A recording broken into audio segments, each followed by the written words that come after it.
For the simulation, we're going to create a fully dimensioned engineering drawing using orthographic projections and an isometric view, and then adding dimensions to our part. First off, we're going to start by flipping over into Edit Sheet Background so that we can update the scale. You also want to update all of your title information, including your the title for your drawing, as well as your name and the date. But I've already updated that, so what I'm just going to do is update the scale to 1/2.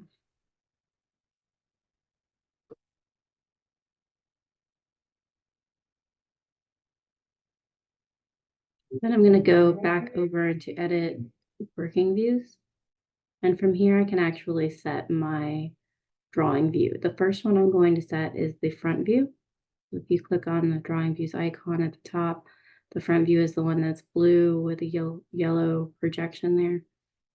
And then I'm going to flip over to my part under Windows, select the face that I want to be the front face of my front view. And then it will orient my part to show that on my front view. And then I can click away from it to place it. From here, I need to set the properties. I can do that either by clicking on the red viewing pane or by going to the feature tree, selecting properties. Here I can change the scale to 1/2, turn on hidden lines, turn on center lines, turn on axes, and turn off fillets. Now I won't have any center lines or axes for this one because it's all linear, but and normal surfaces. But if you get in the habit of going ahead and turning those on, you won't forget it when you have circular features.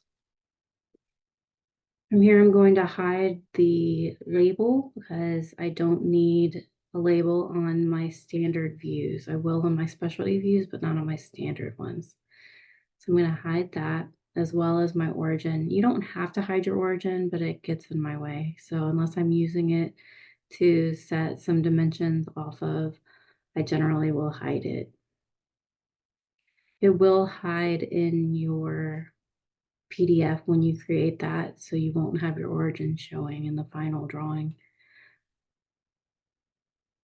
I'm going to place my front view in the bottom left-hand corner and then flip over into the drawing views into the projected view and then drag up to place my top view.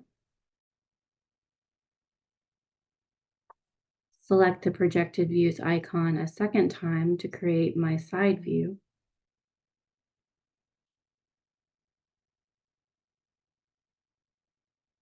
And then from here, I can remove those labels and hide those labels too.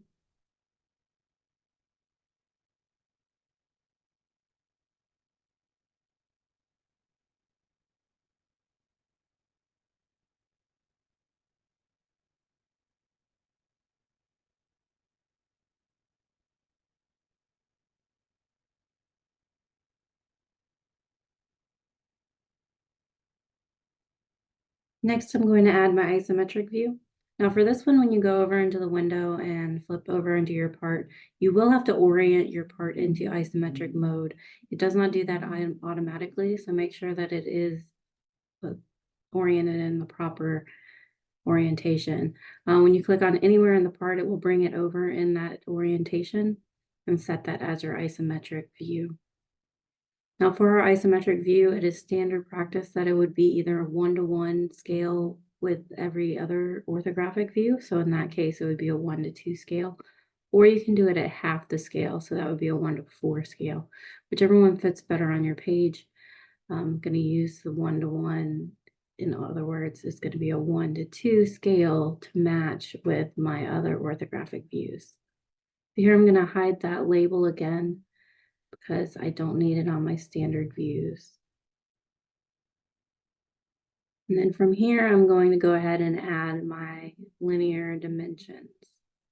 I want to make sure I fully constrain or fully detail my drawing in terms of width, height, and depth for each of my features. So going to use the linear dimensioning tool.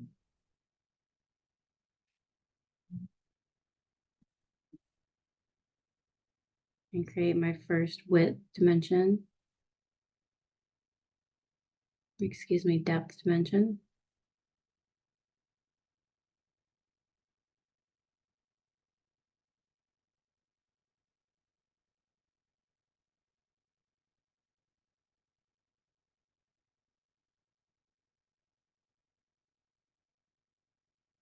And followed by my width dimension.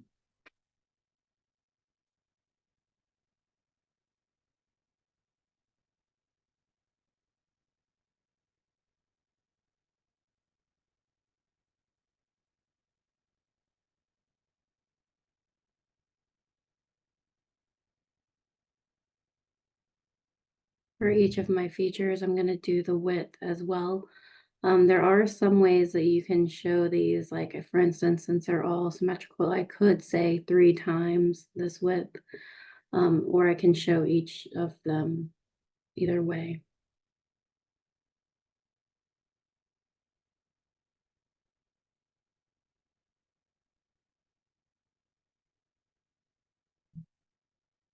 You don't really want them overlapping, so I am going to change the size of those in a little bit so that I can display them in a little bit better fashion. I'm going to go ahead and add my height dimensions.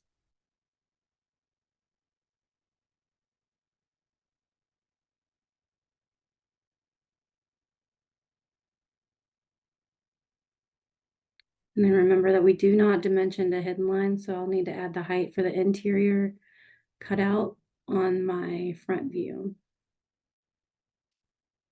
where it's shown with visible lines.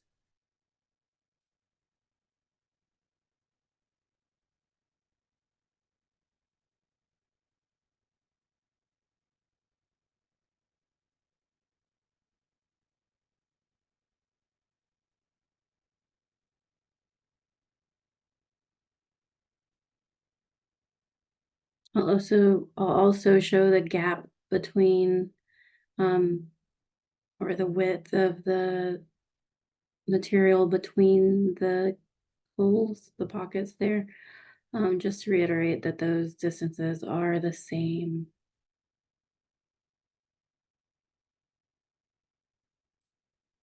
And it is a symmetrical part, so it is implied that the other two are symmetrical, but you can also add one more to fully constrain it. We also do need the distance from the width where the upper portion starts from the base. So that one I just added there.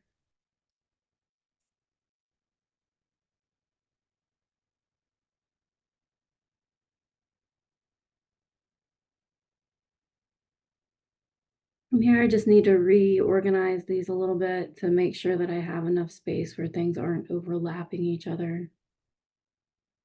I'm going to move that right side view in a little bit so that my dimension isn't overlapping my isometric.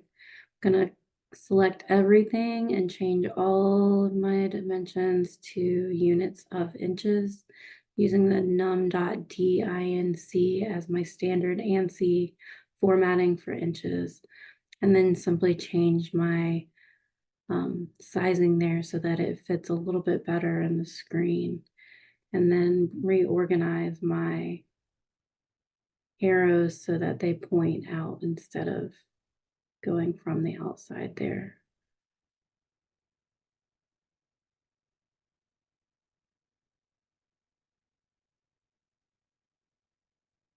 Moving my dimensions just a little bit closer to what they're measuring.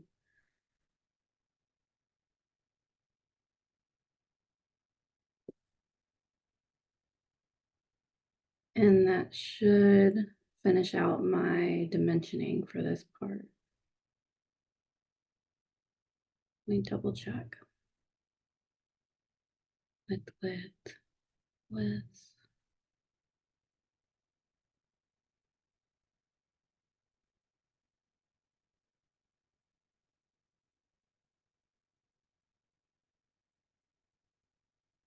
I I am missing a couple of depth dimensions.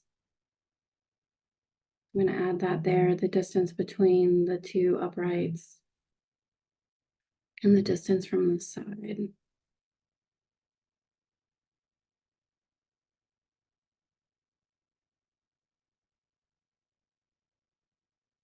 as well as the thickness.